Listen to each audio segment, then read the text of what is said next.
afartan sano ka hor qof kasta wuxuu doonayay inuu caruur dhalo hadda dad badan ayaa ka baqa inay caruur dhalaan afartan sano ka hor caruurtu waxay xushmeyn jireen waalidkood haddase waa in waalidku xushmeeya caruurta afartan sano ka hor guurku wuu fududaa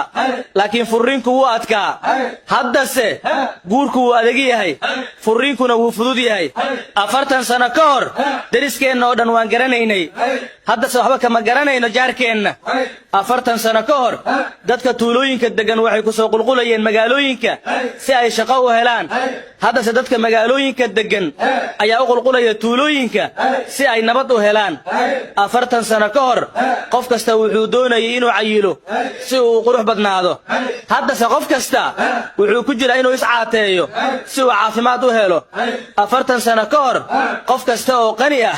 wuxuu iska dhigi jiray faqiir haddase qof kasta oo faqiir ah wuxuu iska dhigayaa hantiile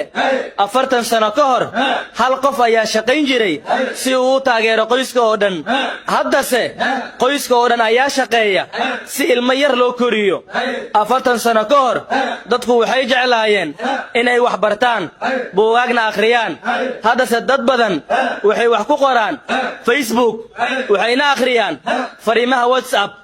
afartan sano ka hor dadkoo dhan waxay ku mashquulsanaayeen noloshooda haddase dadku waxay ku mashquulsan yihiin siyaasad iyo xan afartan sano ka hor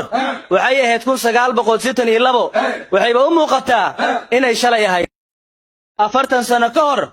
qof kasta wuxuu doonayay inuu caruur dhalo haddase dad badan ayaa ka baqa inay caruur dhalaan afartan sano ka hor caruurtu waxay xushmeyn jireen waalidkood haddase waa in waalidku xushmeeya caruurta afartan sano ka hor guurku wuu fududaa laakiin furriinku wuu adkaa haddase